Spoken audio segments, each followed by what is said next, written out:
The air in the community hall was thick with the ghosts of 1,000 meals, a permanent film of boiled vegetables and bleach. Simone moved through it on autopilot, the heavy stainless steel ladle feeling like an extension of her arm. 19 years old, halfway through a nursing degree that was wringing every dollar and every waking hour from her, and this was her penance. Her choice. Her exhaustion was a physical weight, a second skin she wore under her faded scrubs. The man beside her, the one she knew only as Min, moved with an unnerving economy of motion. For 3 weeks he'd been here, every Tuesday and Thursday, never speaking unless spoken to, his hands moving with a fluid precision that seemed out of place among the clatter and chaos. He chopped onions without his eyes watering. He scrubbed pots with a focused stillness that was almost meditative. He was a paradox, a whisper in a room full of shouts. His stillness was what made her notice him. In a place defined by desperate need and harried charity, he was an island of calm.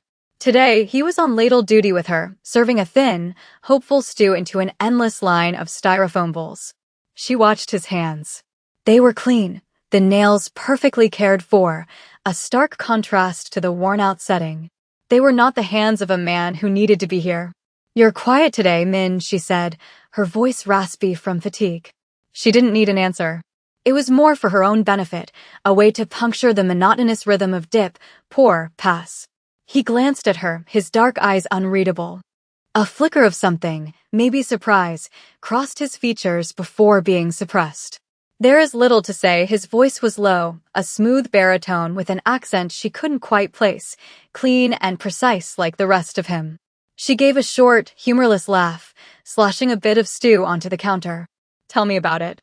"After my anatomy midterm yesterday, I think my brain is officially out of words." She wiped the spill with a damp rag. He was already passing a fresh bowl to the next person in line, his movements seamless. He didn't react to her small talk, but he didn't dismiss it either. He simply existed beside her, a pocket of intense gravity. She found it strangely comforting. He wasn't trying to fix anything. He wasn't offering platitudes. He was just there, serving. A man with immaculate hands and a silence that felt older than the city itself. She wondered, not for the first time, what brought a man like him to a place like this. But she knew better than to ask. Everyone here had a story they weren't telling. His was just written in a language she didn't understand. The first sound wasn't the glass shattering. It was a collective, sharp intake of breath from the line of people outside, a human vacuum that sucked the noise from the room for a single, horrifying second. Then came the explosion of the front windows, a crystalline roar that showered the linoleum floor with glittering death. Simone flinched back, dropping the ladle with a deafening clang. Her heart hammered against her ribs, a frantic bird trapped in a cage. Screams erupted, a chaotic symphony of terror. People scrambled, tripping over chairs, desperate for cover that didn't exist. Her nursing training screamed at her, assess the situation, find the injured, but her body was frozen, locked in place by pure, primal shock. Through the jagged maw of the broken window, she saw them. 3 men, dressed in dark suits that looked unnervingly formal for the violence they were enacting, moved with predatory grace. They weren't looking for money. They weren't random thugs. Their eyes swept the room with cold, professional intent. They were hunting. And then her gaze snapped back to the man beside her. Min hadn't moved. He hadn't flinched. He had simply straightened to his full height, his body shielding hers from the open doorway.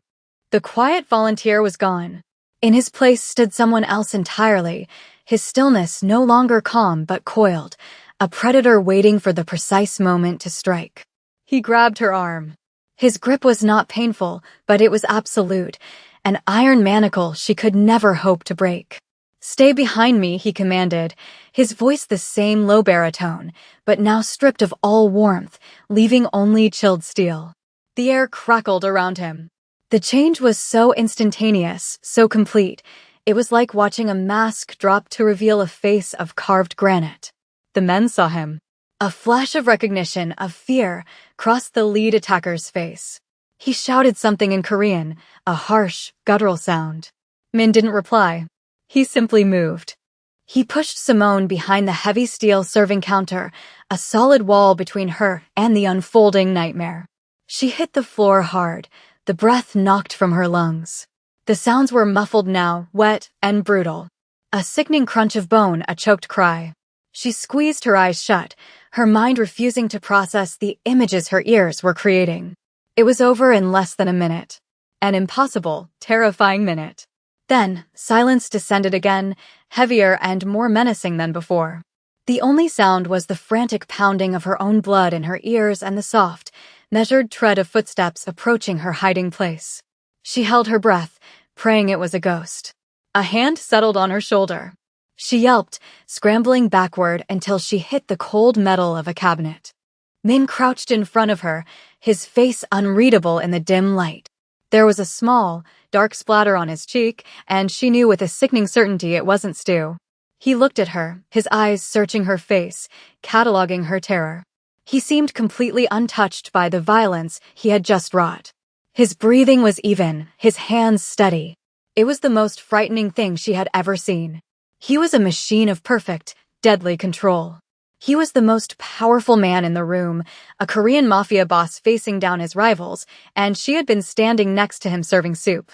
The absurdity of it was a bubble of hysteria rising in her throat. "You are not hurt," he stated. It wasn't a question. She could only shake her head, her throat too tight for words. "They saw you with me," he said, his voice flat, analytical. "They will think you are important." A weakness, he paused, letting the words sink into her terrified mind. "You cannot go home. You cannot go to class. You cannot be alone. You will come with me." This time it was a command. There was no room for argument in his tone, no space for refusal. He was not asking for her cooperation. He was informing her of a new reality. Her reality. She stared at him, at the man she had known as a quiet pot scrubber, and saw the truth. He was danger. He was violence. And he was, for some reason she couldn't possibly comprehend, her only chance of survival. The sirens began to wail in the distance, a mournful sound that signaled the end of her old life. He stood, pulling her to her feet with that same inescapable grip. "We are leaving." Now he led her through the back, away from the carnage, and into an alley where a black sedan waited, silent and sleek, its engine already running. It looked like a hearse.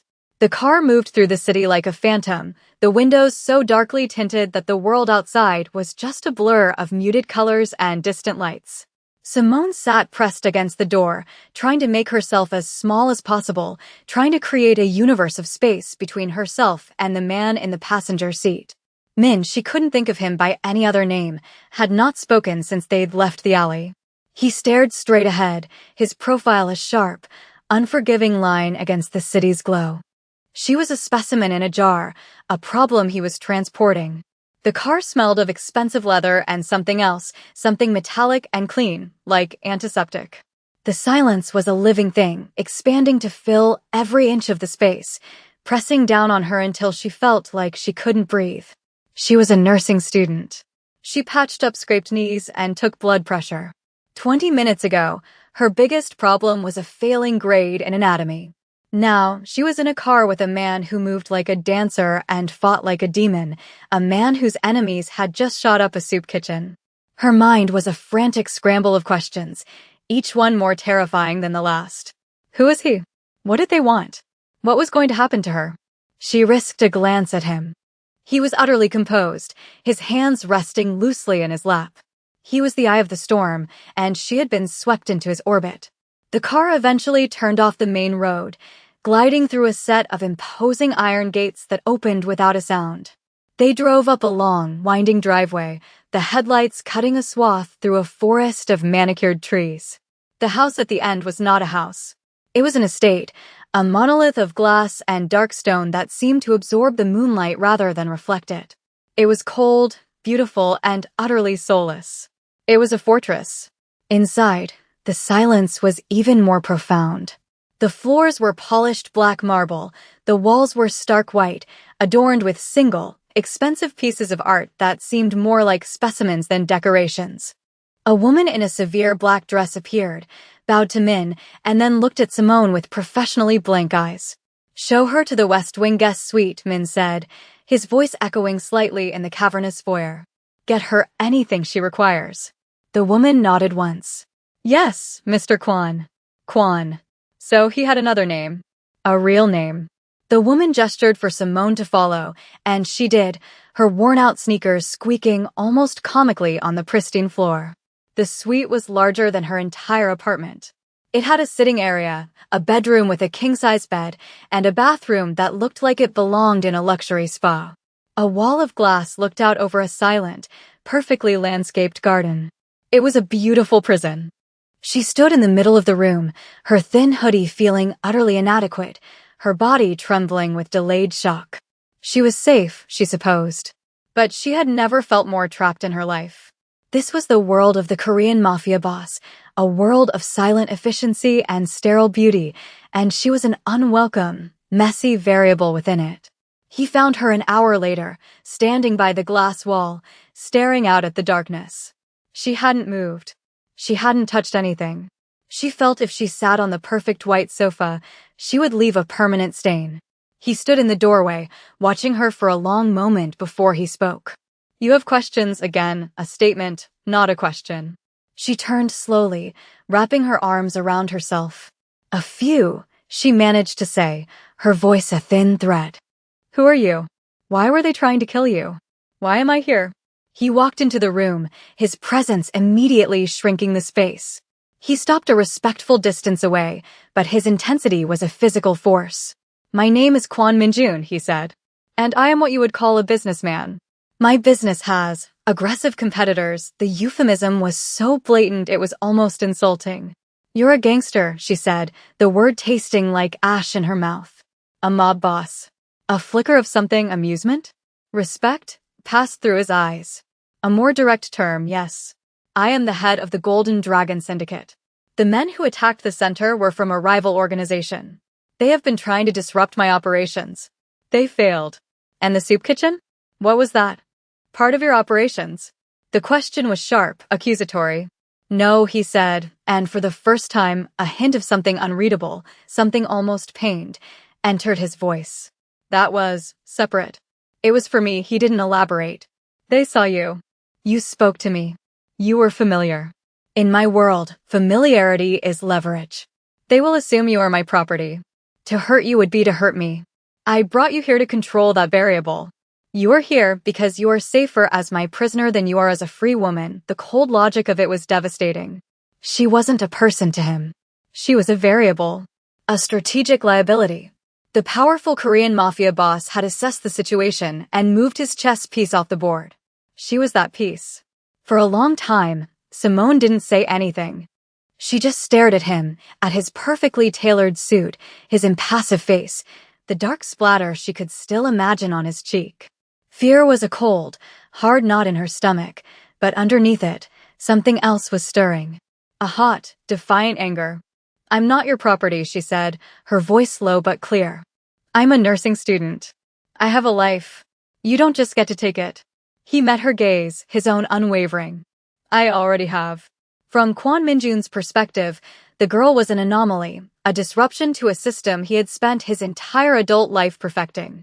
He watched her on the security monitor in his office, a small, defiant figure in a room designed to intimidate. She was pacing now, a caged animal full of nervous energy.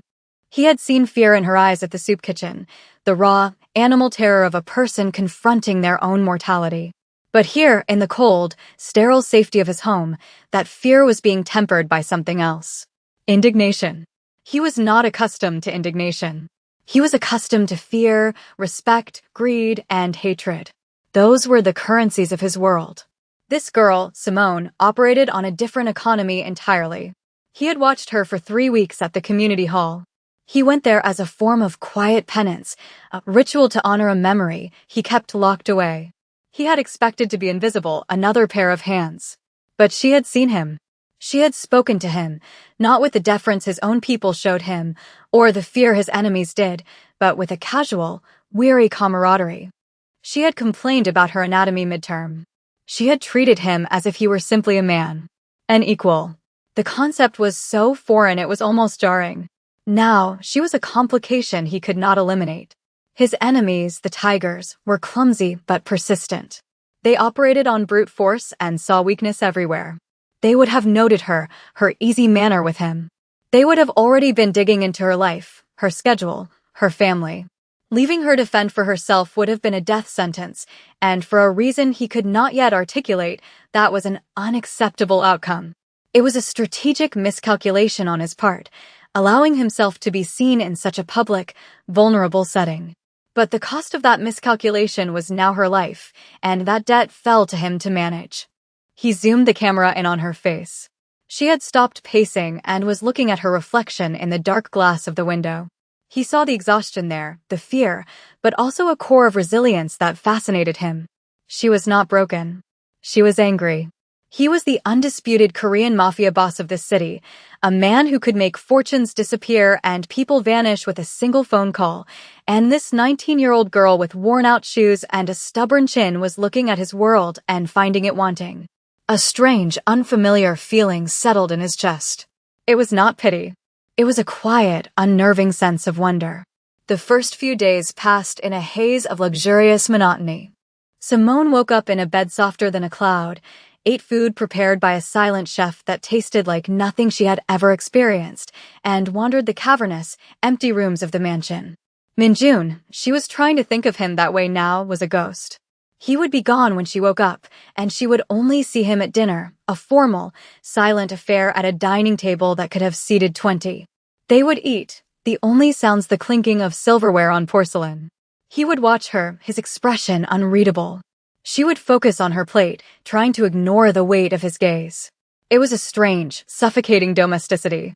On the third day, she found the library. It was a 2-story room with floor-to-ceiling shelves, filled with books in Korean and English. It felt like the only room in the house that had a soul. She pulled a worn copy of a poetry anthology from the shelf and sat in a leather armchair, losing herself in the words. It was the first time she had felt a flicker of her old self since the attack. When he found her there that evening, she didn't startle. She had become attuned to his presence, the subtle shift in the air that announced his arrival. He was holding a glass of amber liquid, and for once, he didn't look like a businessman. He had taken off his suit jacket, his tie was loosened, and she could see the faint lines of fatigue around his eyes. He stopped in front of her chair. "I did not know you were a reader." "There's a lot you don't know about me," she replied, not looking up from her book.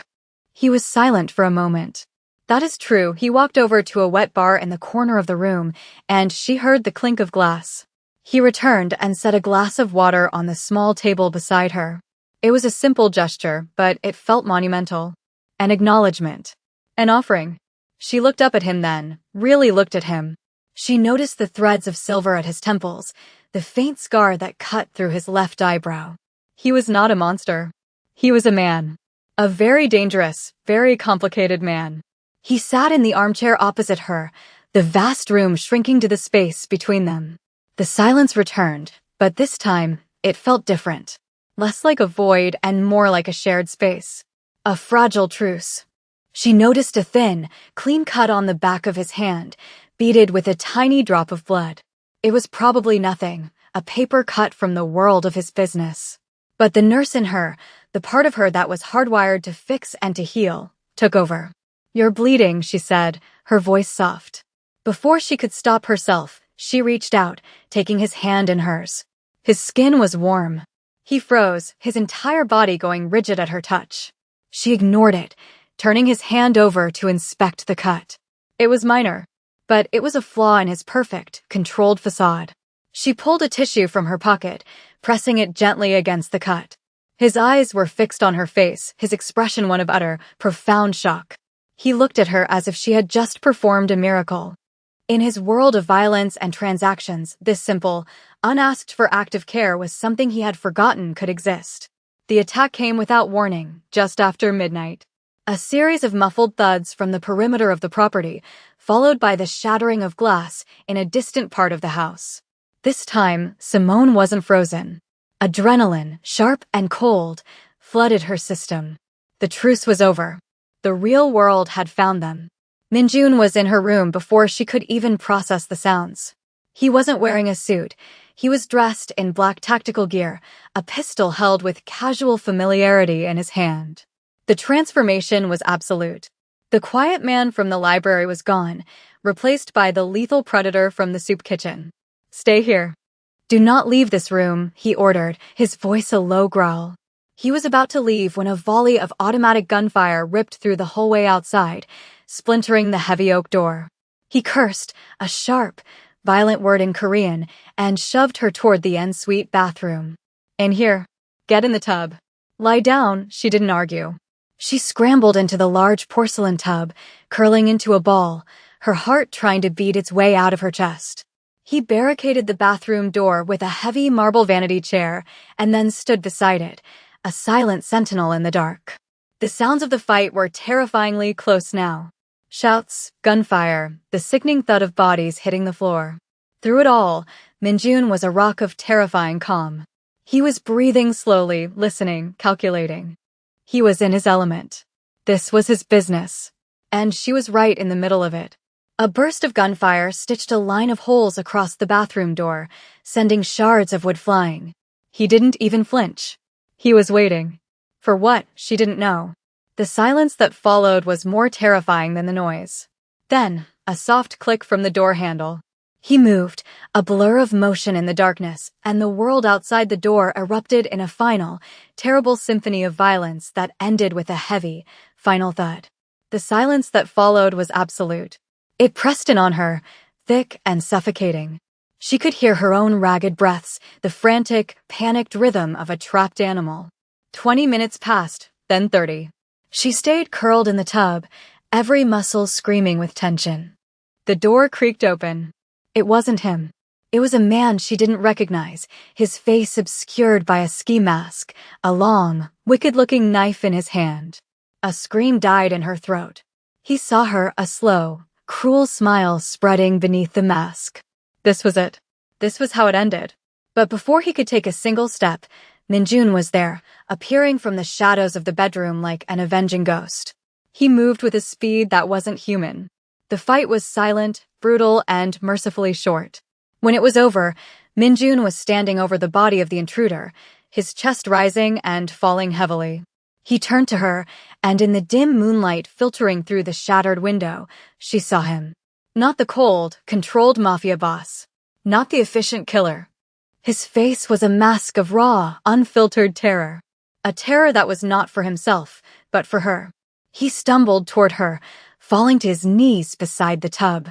He reached out, his hand shaking, and gently brushed a stray piece of wooden shrapnel from her hair. His control was gone, shattered into a million pieces. The man who commanded a criminal empire, who dealt in death and fear, looked at her with the eyes of someone who had just seen their entire world hanging by a thread. And she was that thread. He pulled her out of the tub, wrapping her in his arms, holding her so tightly she could barely breathe. He buried his face in her hair, and she felt a tremor run through his powerful frame. He was shaking. The invincible Kwon Minjun was shaking. "I'm sorry," he whispered, his voice rough with an emotion she couldn't name. "Simone." "I am so sorry," he said her name like a prayer, like a talisman against the darkness he had invited into her life. He led her out of the ruined suite, past the bodies of his men and his enemies, his arm a protective shield around her. He took her to his own bedroom, a stark, minimalist space that offered no comfort except for his presence. He sat her down on the edge of the bed and began tending to the small scratches on her arms from the flying debris, his movements gentle, almost reverent. The Korean Mafia boss, the leader of the Golden Dragon Syndicate, was cleaning her wounds with an antiseptic wipe, his large, calloused hands surprisingly tender. "This was my fault," he said, his voice low, guttural. "I brought this to you. I exposed you to my world." He looked up at her, his dark eyes stripped of all their defenses, leaving only a raw, devastating vulnerability. "When I saw him, when I thought he would reach you, I understood something." He paused, swallowing hard. "My life, my money, my power, none of it has any meaning if you are not safe. It is all worthless," he was confessing. Not to a crime, but to a feeling so profound it had broken through a lifetime of armor. "I do not know how this happened. You are light. And I have lived in darkness for so long, I forgot it existed. And now I find I cannot live without it. He finished cleaning a scrape on her elbow and his hands fell away, leaving her skin feeling cold.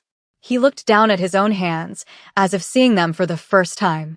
These hands have built an empire on violence and fear. They are not fit to touch you. He stood up and walked to the window, turning his back to her, presenting the same formidable silhouette he had on the first day. But she saw it for what it was now, not a wall, but a cage. I know I have no right to ask you for anything, he said, his voice heavy with resignation. I have stolen your life, your peace, your future. I can give you money. I can set you up in another country, with a new identity. You would be safe. You would be free of me, he turned to face her, his expression grin, resolved. Or, you can stay, the words hung in the air between them. Stay here. With me. Not as my prisoner. Not as my liability, he took a deep breath, the sound of it raw and exposed. As my wife, it wasn't a proposal. It was a plea.